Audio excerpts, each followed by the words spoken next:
Pai querido, continua falando poderosamente aos nossos corações e nos revelando o que significa de fato sermos humanos. O que significa de fato, Pai, a revelação da Tua divindade e da humanidade em Cristo Jesus. É a oração que fazemos em nome de Jesus. Amém, Senhor. Meus irmãos, em Lucas 9, versículos 57 e 58, diz que Jesus andava pelo caminho e um homem lhe disse: eu te seguirei por onde quer que fores. E Jesus respondeu: as raposas têm suas tocas e as aves do céu têm os seus ninhos, mas o Filho do Homem não tem onde repousar, onde reclinar a cabeça. Nós temos um homem empolgado em seguir Jesus e ir até onde Jesus fosse. Mas Jesus, conhecendo o coração, percebeu que talvez aquele homem não soubesse de fato o que significaria segui-lo. O que significaria andar com Jesus na Galileia. O que significaria andar com Jesus na terra da Galileia, no meio de tantas coisas que são peculiares àquela região. E ele diz: o Filho do Homem não tem onde repousar. O Filho do Homem não tem onde reclinar a cabeça. O que significa isso? Vocês conhecem o Carlinhos de Jesus? Conhecem? O Carlinhos de Jesus é o pastor Carlos Queiroz. Conhece o pastor Carlos Queiroz? Ele é o Carlinhos de Jesus. Aquele ali, de fato, é o Carlinhos de Jesus. E o Carlos Queiroz tem uma frase que diz o seguinte: Jesus é um problema na minha vida. Quem já caminhou com o Carlinhos, já ouviu ele falando, imagina ele, aquele jeitinho dele, baixinho, dizendo: Jesus é um problema na minha vida. Parece que Carlinhos entendeu que seguir a Jesus significava entender que o Filho do Homem não tem onde reclinar a cabeça. Jesus é um problema na minha vida. E por que Jesus é um problema? Jesus foi um problema porque ele foi além de ser simplesmente um contador de histórias que falava de um Pai misericordioso. Ele foi além disso. Jesus pode ser um problema na nossa vida e na minha vida porque ele foi além de alguém que olhava para as pessoas não pelos méritos, como nós falamos, mas olhava para as pessoas a partir das suas necessidades, do que elas precisam. Jesus é um problema porque Jesus ele foi além de ser simplesmente um curador da vida, que recupera os enfermos, restaurando vida e dignidade. Jesus vai além. Jesus se aproxima dos últimos. Jesus se aproxima dos últimos, daqueles que não tinham absolutamente nada. Jesus se aproxima dos pobres. Ele se mistura com esses pobres.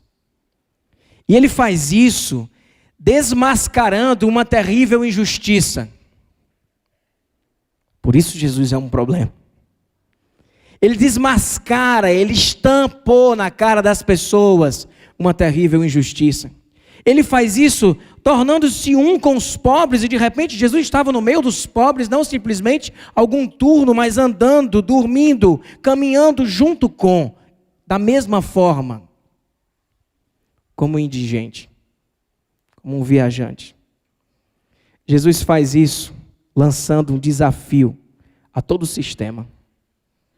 Jesus mexe com coisas que, se alguém fosse fazer um coach de Jesus, chegar assim e dizer: Jesus, não mexe com isso aí não, porque vai dar problema.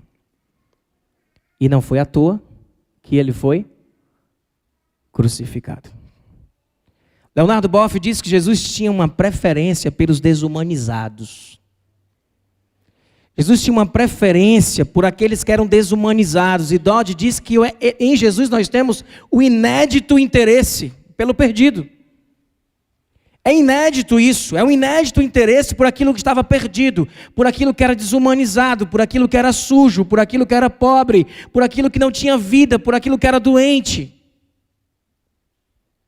De fato, Jesus pode ser um problema para a minha vida e para a sua vida. Quem eram esses pobres? Quem eram esses pobres que Jesus fala? Quem eram esses pobres que Jesus diz, que Jesus se dirige a eles? Na Galileia, nós poderíamos dizer que quase todo mundo ali era pobre. Porque quase todo mundo ali vivia com muita dificuldade. E não é dificuldade que às vezes a gente chama, não, pai, está tão difícil. Não é isso não, é um negócio maior, mais forte. É uma dificuldade um pouquinho maior. Que essa que a gente diz assim, está tão difícil. É um negocinho um pouquinho mais difícil. E na Galileia quase todo mundo era pobre. Pessoas que tinham uma luta danada, trabalhavam todo dia com dinheiro, o dinheiro não dava, no outro dia tinha que trabalhar de novo. Era gente que vivia num aperto muito grande. E a esses pobres, o grego traz uma palavra chamada penês.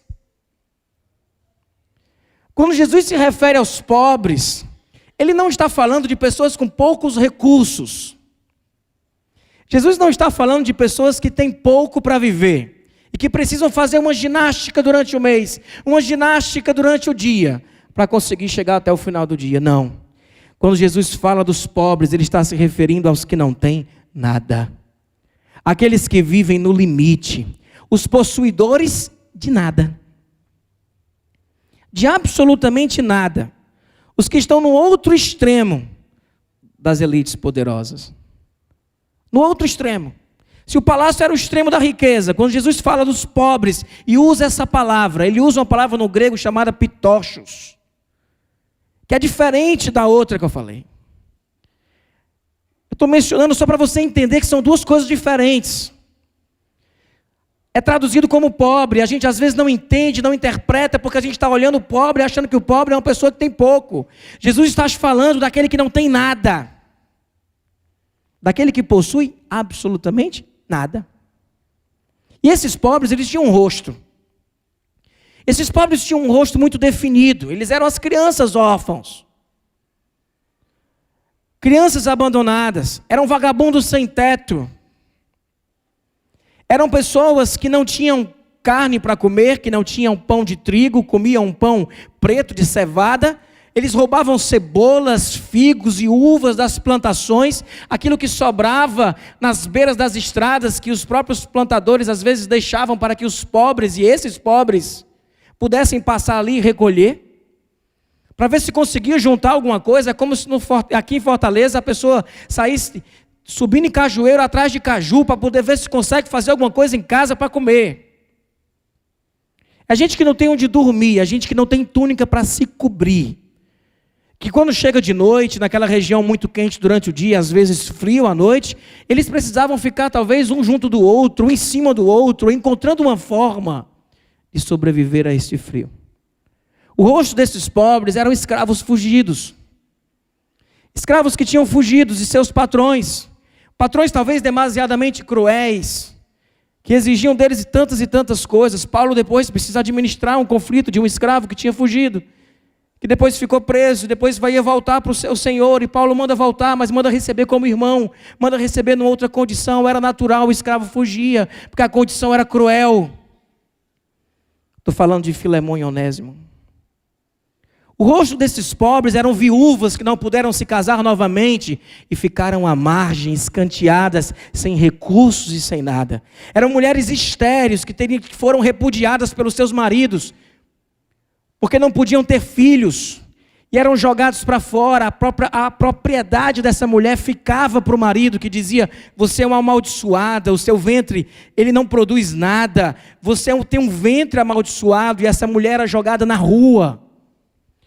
Quando Jesus fala dos pobres, ele está falando dessas mulheres que provavelmente, em sua grande maioria, se tornaram prostitutas, porque não tinham outra opção. Precisavam prover sustento, precisavam de alguma forma sobreviver.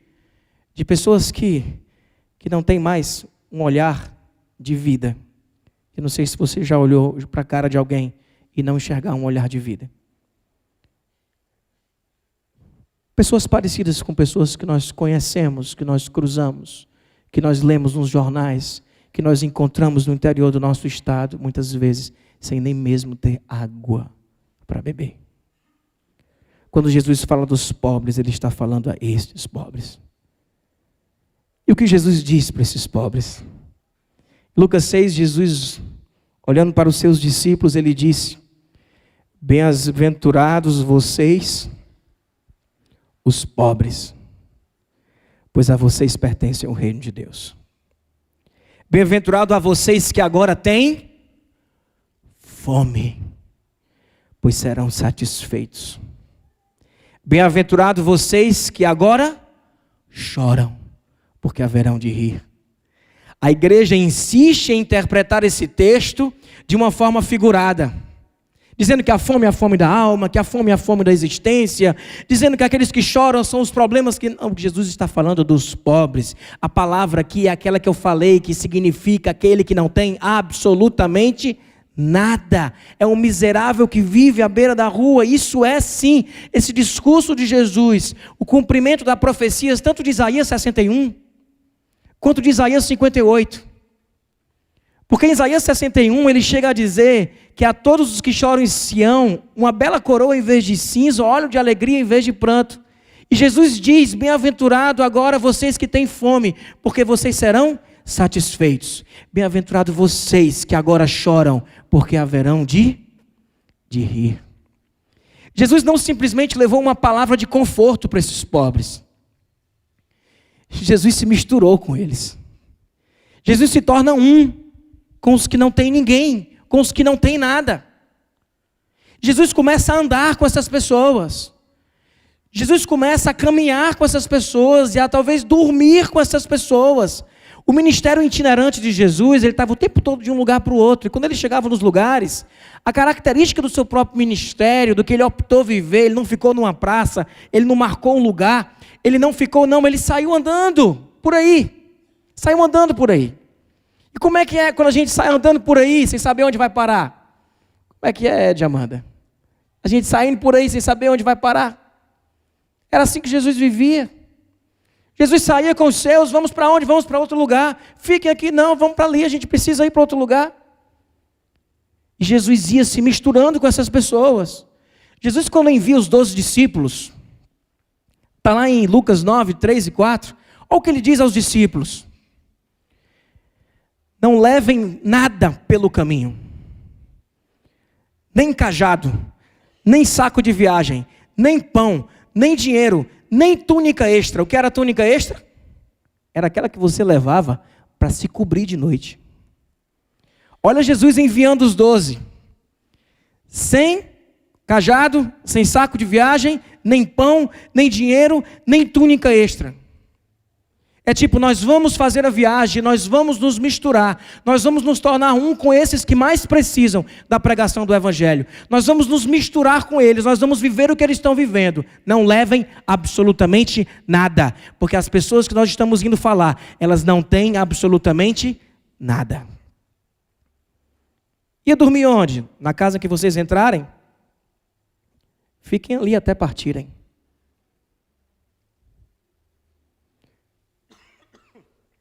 Uma gripezinha, meu povo. Quando ele envia os 70, Lucas 10, eles não levem bolsa, nem saco de viagem, nem sandálias. Jesus diz: vamos descalço. Esse pessoal que está aí não tem nem sandália. Vamos descalço. Nem sandália. Quando entrarem numa cidade e forem bem recebidos, comam o que for posto diante de vocês. O que for posto diante de vocês, comam. E se não foi posto nada diante de vocês? Se não tinha dinheiro, se não tinha saco de viagem, se não tinha nada, fazia o quê? O que os pobres daquela região faziam. Tem um episódio, meus irmãos, em Marcos 2, 23, num sábado, Jesus estava passando pelas lavouras de cereal. Enquanto caminhava, seus discípulos começaram a colher espigas. Sabe o que era isso? Na plantação se deixava no caminho assim, aquele resto, aquela sobra que não colhia, para que esses pobres miseráveis, isso fazia parte da cultura judaica, fazia parte da orientação da palavra, esses pobres, eles pudessem colher. E os discípulos de Jesus muitas vezes se alimentaram disso. Das cebolas que ficaram, dos figos que ficaram, das uvas que ficaram. Esse é o Jesus histórico, o Jesus que viveu no meio de nós dessa forma, optou por viver desta forma. Há quem diga, não, mas espera aí, Jesus tinha um tesoureiro, tinha mulheres que sustentavam o ministério de Jesus, mas isso é depois. É no ano da popularidade de Jesus, que é o 3º ano de ministério dele. Quando Jesus larga na Galileia anunciando o evangelho aos pobres, ele vai como pobre, ele vai como indigente, ele vai como aqueles que não tinham túnica para se cobrir à noite, ele vai como aqueles que não tinham sandália para andar por aqueles lugares. Depois de tanta cura, de tanta coisa, de tantos discípulos seguindo, nós sabemos que tiveram depois situações diferentes. Porque Jesus não estava escolhendo um estilo de vida, Jesus não estava defendendo um estilo de vida, Jesus estava dando um sinal. Um sinal claro de que Deus não abandona os últimos. Um sinal claro de que Deus não é indiferente aos últimos. Quando Sara e Abraão fazem aquela besteira de querer não esperar a promessa e resolver a promessa com seus próprios atos, e depois Agar é despedida ao deserto, e fica lá abandonada como um indigente, como uma mulher abandonada com um filho no deserto, Deus não esteve indiferente com ela. Deus foi lá onde Agar estava, disse que estava com ela e deu uma promessa para ela. Jesus se manifesta cheio de divindade, olhando para pessoas desumanizadas. Não são pessoas desumanas, são pessoas desumanizadas, e manifesta a elas o quê? O reino de Deus. O reino de Deus é de vocês. E Jesus conta uma parábola. E aí, meus irmãos, vamos começar a entender que duro é esse discurso, que difícil é ouvir essa palavra, e muitas vezes pulamos algumas coisas porque ficamos, como é que a gente vai falar isso? Como é que as pessoas vão entender? Isso tem a ver com a humanidade de Jesus. Isso tem a ver com o que Jesus viveu. E Jesus contou uma parábola chamada parábola do rico e do Lázaro.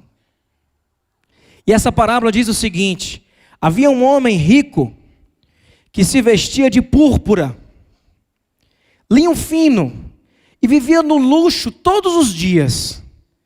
Diante do seu portão fora deixado um mendigo, chamado Lázaro.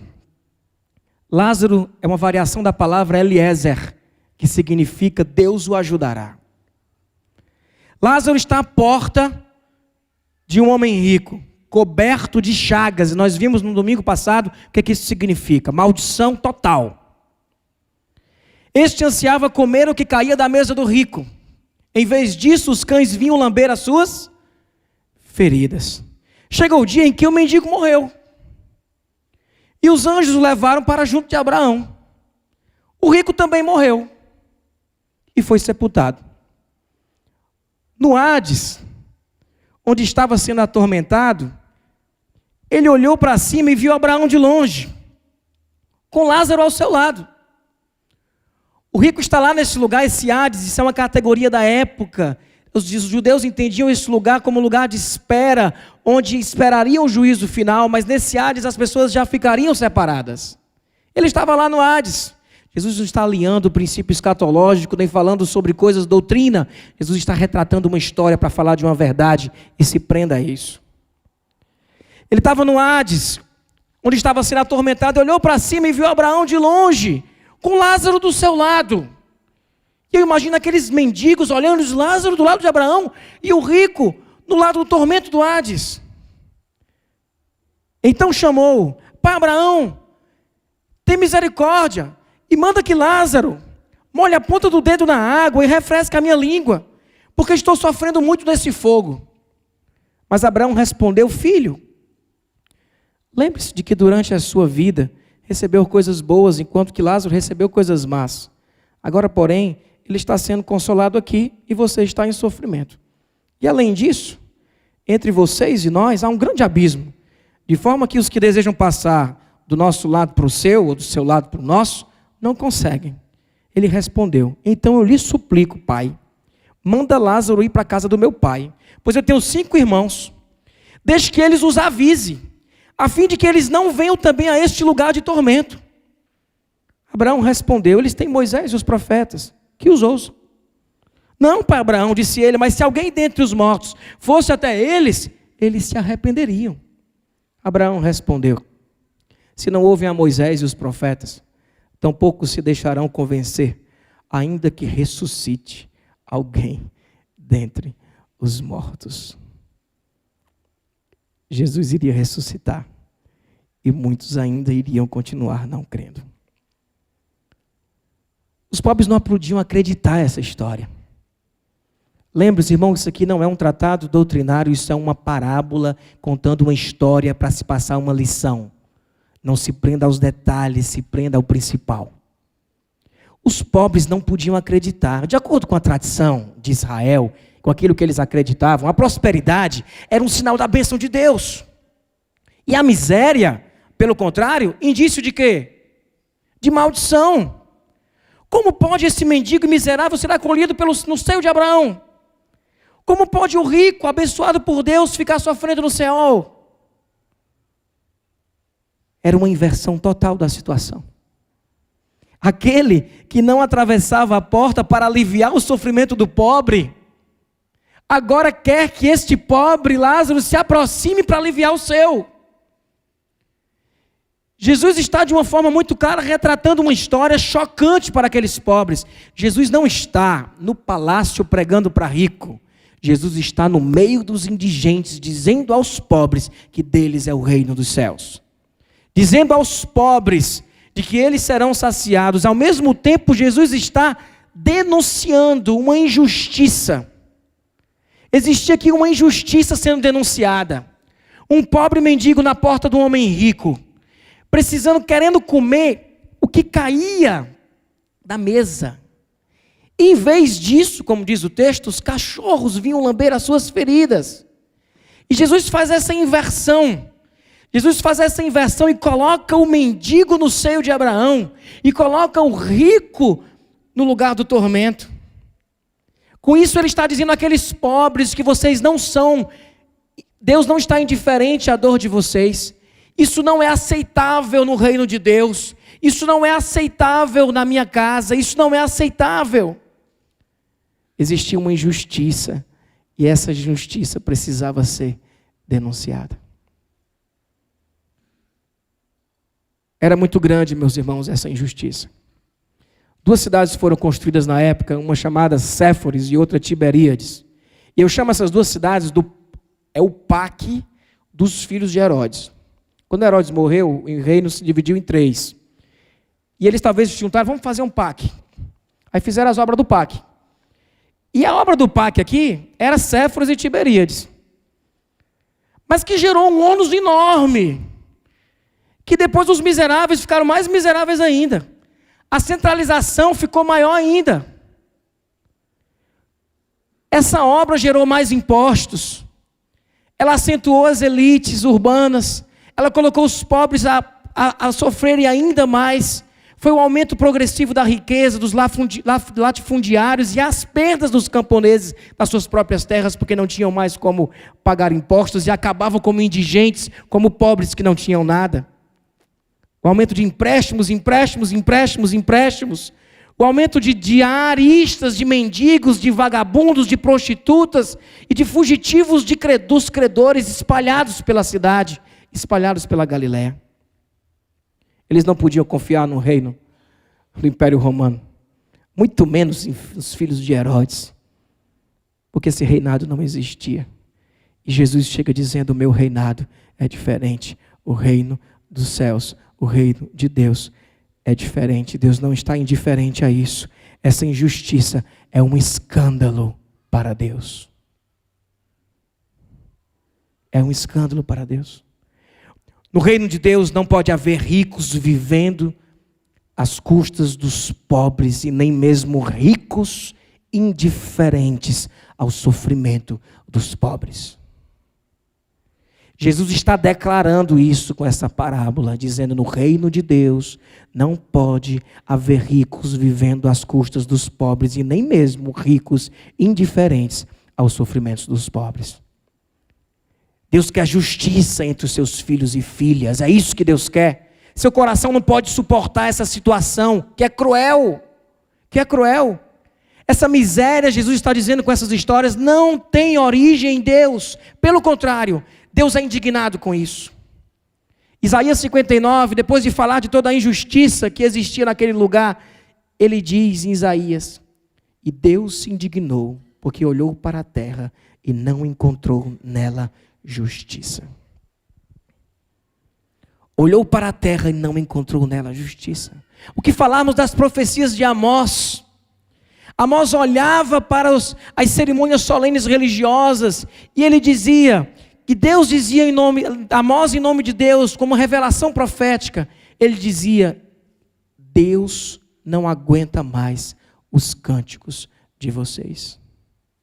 Afastem de mim a podridão dos seus cultos, das suas reuniões litúrgicas, porque vocês cantam, mas no dia a dia vocês oprimem o necessitado e são indiferentes àqueles que não têm absolutamente nada. Amós, Isaías, Jesus. Jesus não chega num tom diferente.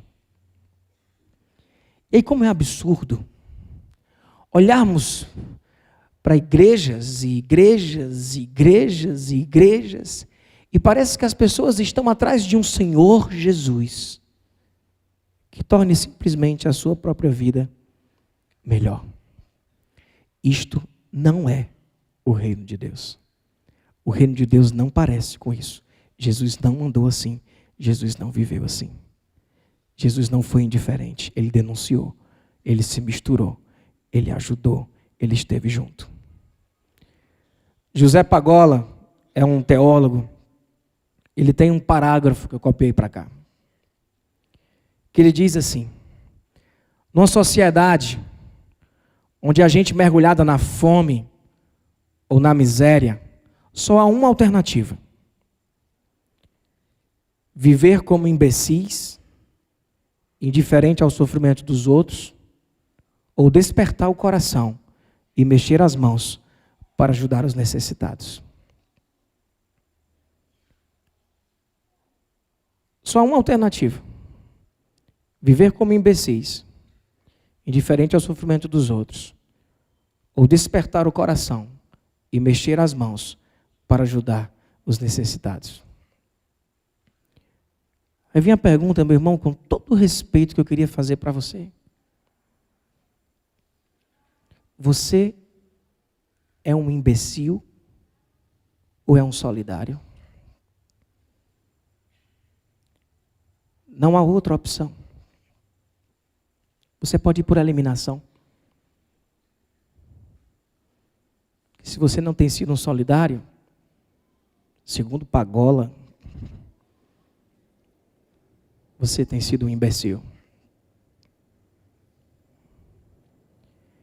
Eu essa semana estudando tudo isso mexeu muito comigo.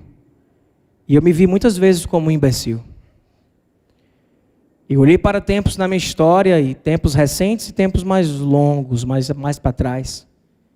E sim, me vi envolvido em muita imbecilidade e ainda posso enxergar muita imbecilidade. Esse Pagola é muito radical. O pastor endoidou. Veio de preto hoje, endoidou. Acho que foi Fortaleza que perdeu ontem, ele endoidou. O pastor está quebrando tudo hoje. É esse Pagola. Proíbe o pastor de ler Pagola. Então vamos ler Jesus. Lucas 6, Jesus diz: ai de vocês ricos, pois já receberam sua consolação. Ai de vocês que agora têm fartura, porque passarão fome. Ai de vocês que agora riem, porque haverão de lamentar e chorar. Jesus é muito duro com os ricos. Muito duro. Em Lucas 16:13 ele diz: nenhum servo pode servir a dois senhores, pois odiará um e amará o outro, ou se dedicará a um e desprezará o outro. Vocês não podem servir a Deus e ao dinheiro. Perceba que Jesus não está condenando a riqueza. Ele é o Deus rico, da prata e do ouro. Ele está condenando o rico que tem um mendigo na sua porta, que quer comer o que cai da mesa, e em vez de receber comida, ele recebe lambida de cachorro. É a este que Jesus está condenando. Jesus caminhou com homens ricos. Depois do jovem rico se retirar, e o jovem rico foi aquele cara que chegou e disse: Senhor, o que é que eu faço para ter a vida eterna? Ele disse: conhece os mandamentos? Ele disse: conhece tudinho. Tudinho, decorado. Pode dizer aí. Diz tudinho. Pronto, faz isso aí. E verão, eu já tenho feito isso aí desde que eu sou pequeno. Aí Jesus olha para ele e diz: pois vai, vende que tu tem e dá para os pobres. E aí vem e segue-me. Aí ele se retira. Quando ele se retira, o que é que Jesus diz? Jesus olhou ao redor, está em Marcos 10, 23 a 27. E disse aos seus discípulos: como é difícil os ricos entrar no reino de Deus. Como o cara saiu assim, aí Jesus olhou: rapaz, é difícil, viu? Difícil o rico entrar no reino dos céus. Olha para isso. É mais fácil passar um camelo no fundo de uma agulha do que um rico entrar no reino de Deus. Aí o pessoal fica: a agulha era uma porta de uma cidade que era baixinha, que o camelo para passar tinha que se espremer. Não, a agulha é agulha mesmo.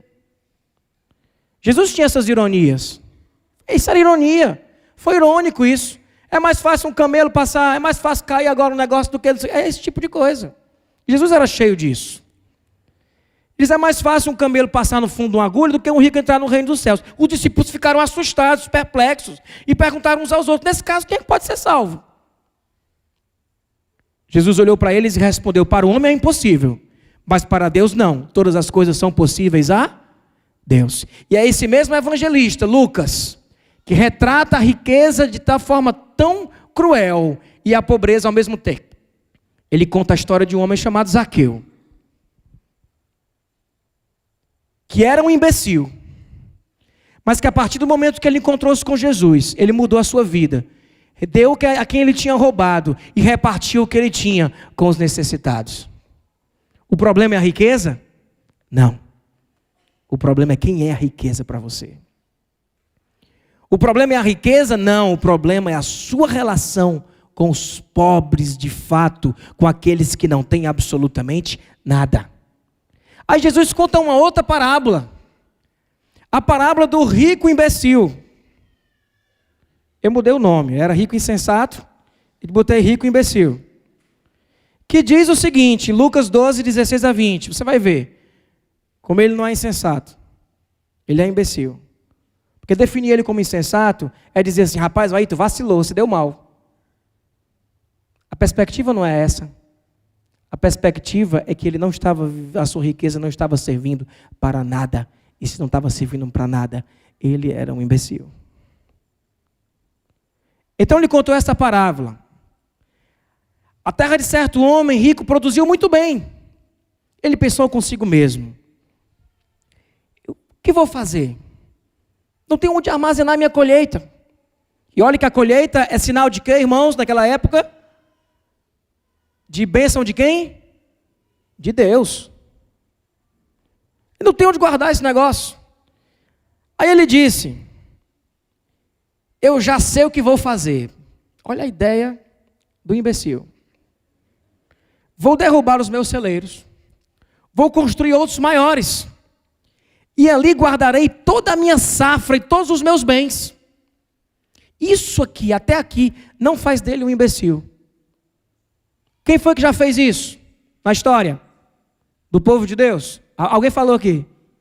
José. José teve uma visão, guardou, produziu muito, fez armazéns grandes, estocou comida. Mas qual era a intenção dele? Alimentar o povo. Usar para o tempo de dificuldade, onde os seus iriam passar por dificuldade, e ele alimentava. O problema não é armazenar, é o que eu faço com o que eu armazeno. Pesquisas arqueológicas olham e descobrem que naquela região tinha muitos armazéns subterrâneos, onde as pessoas guardavam comidas. Isso era comum na época. Mas o texto continua, e aí sim agora ele se torna um grande imbecil. E direi a mim mesmo: você tem grande quantidade de bens armazenados para muitos anos. Descanse, coma, beba e alegre-se. Eis o perfil do imbecil. O que olha para a sua riqueza e diz: me dei bem, não preciso mais de nada, não preciso mais de ninguém, nunca mais vou depender de ninguém, agora eu vou só curtir a minha vida, vou descansar, vou comer, vou pegar minha rede. Ah, Senhor. Ainda diz obrigado, Jesus, e vem para o culto agradecer. Mas é um imbecil. Espero que ninguém fique com raiva de mim por causa do imbecil. Se ficar é porque é um imbecil. Desculpa, pessoal. Contudo, Deus lhe disse: insensato, esta mesma noite, a sua vida lhe será exigida. Então, quem ficará com o que você preparou? Serviu para quê? Serviu para quê? Meus irmãos, esses discursos de Jesus são muito duros. Eu fui fazer uma análise dos evangelhos e percebi onde que Jesus tem um discurso tão duro, que tem inclusive tom de juízo. E percebi em 3 circunstâncias. E queria listar aqui com vocês algumas incoerências que fizeram Jesus ser tão duro que o tom dele se tornou um tom de juízo. Primeira circunstância é quando ele vê pecadores se colocando como justos julgadores. Jesus, o discurso mais duro de Jesus, Mateus 23 e 24, ele está assim, e mandando para o inferno mesmo. Jesus é muito duro diante de alguém que tem um discurso, é um pecador se colocando como justo julgador. Esse daí Jesus queima. O outro, pecadores perdoados, condenando pecadores. A parábola dos 2 devedores. O final daquela parábola, geralmente quando a gente conta, a gente não lê o último versículo, porque ele é pesado. A oração do Pai Nosso, quando ele diz: me perdoa as minhas ofensas, assim como eu tenho perdoado. E a terceira circunstância é quando há falta de amor para com os necessitados. E eu me perguntei: Deus, por que é tão pesado? Sabe o que eu descobri? Que essas 3 posturas, elas são evidências claras de que a graça não foi entendida, ela não foi crida, ela não foi recebida. Elas são sinais de não entendimento da graça. As igrejas estão acostumadas a ficar botando gente, dizendo que gente não tem, mandando gente para o inferno porque a pessoa tem um pecado, porque a pessoa tem... Jesus, em momento nenhum, ele tem peso de condenação com os imorais. Jesus traz peso de condenação com os hipócritas, com os incoerentes que foram perdoados, mas não querem perdoar, e com aqueles que não exercem o amor. Porque se você de fato entendeu o amor e creu no amor, como assim? Como assim?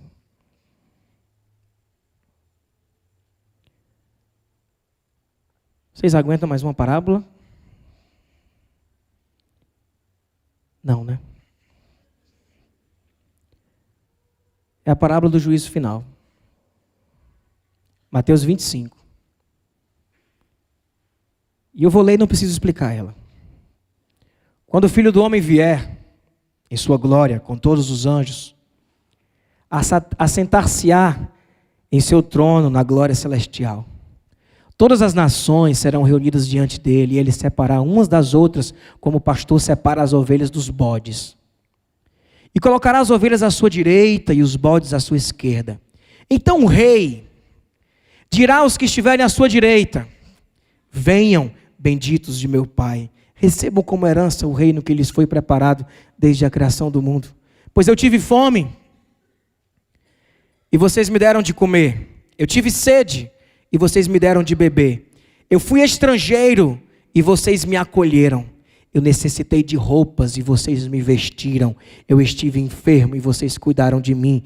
Eu estive preso, e vocês me visitaram. Então os justos lhes responderão: Senhor, quando te vimos com fome e te demos de comer, ou com sede e te demos de beber? Quando te vimos como estrangeiro e te acolhemos, ou necessitado de roupas e te vestimos? Quando te vimos enfermo ou preso e fomos te visitar? O rei responderá: digo-lhes a verdade, o que vocês fizeram a um dos meus menores irmãos, a mim o fizeram. Então ele dirá aos que estiverem à sua esquerda: malditos, apartem-se de mim para o fogo eterno, preparado para o diabo e seus anjos. Pois eu tive fome, e vocês não me deram de comer. Eu tive sede, e nada me deram para beber. Eu fui estrangeiro, e vocês não me acolheram. Eu necessitei de roupas, e vocês não me vestiram. Estive enfermo e preso, e vocês não me visitaram. Eles também responderão: Senhor, quando te vimos com fome, com sede, ou estrangeiro, ou necessitado de roupas, ou enfermo, ou preso, e não te ajudamos? Ele responderá: digo-lhes a verdade, o que vocês deixaram de fazer, alguns desses mais pequeninos, também a mim deixaram de fazê-los. E estes irão para o castigo eterno, mas os justos para a vida eterna. Difícil dizer amém para essa parábola, né? Difícil. Jesus sendo extremamente duro. Porque se há algo que não tem a ver com Jesus, é falta de amor. A fraqueza da nossa carne, a fraqueza dos nossos pecados, isso tudo o amor cobre. Mas a falta de amor é incoerente com o amor. É incoerente com o amor. O querer ser justo é incoerente com a graça. O não perdoar a pessoa que, sendo você um miserável que nem ela, é incoerente. Irmãos, Jesus não simplesmente se misturou com os pobres, mas Jesus disse: eu sou os pobres. Jesus não simplesmente andou com eles, mas declarou através dessa parábola que quando vocês encontrarem os pobres, e esses pobres aqui, por aí, sou eu. Façam como se estivessem fazendo para mim. Ele não apenas andou junto e se misturou, ele trocou de lugar. Ele trocou de lugar. Aí vem um texto que é base da missão de Jesus. Eu queria encerrar com ele. E é base da nossa vocação também como cristão. Isaías 61, de 1 a 3. O Espírito do soberano Senhor está sobre mim, porque o Senhor ungiu-me para pregar boas novas aos pobres. Enviou-me para cuidar dos que estão com o coração quebrantado e anunciar liberdade aos cativos e libertação das trevas aos prisioneiros, para proclamar o ano da bondade do Senhor e o dia da vingança do nosso Deus, para consolar todos os que andam tristes e dar a todos os que choram uma bela coroa em vez de cinza, óleo de alegria em vez de pranto e um manto de louvor em vez de espírito deprimido. Eles serão chamados. Jesus é esse cavalo de justiça. E nós, como discípulos de Jesus, temos vocação de cavalo de justiça. Eles serão chamados carvalhos de justiça. Plantio do Senhor para a manifestação da sua glória. A gente vai assistir um vídeo. Eu queria que você assistisse esse vídeo em oração, colocando sua vida diante de Deus. E colocando, meus irmãos, de forma muito clara, o seu coração agora, o seu coração e tudo aquilo que você tem diante do Senhor.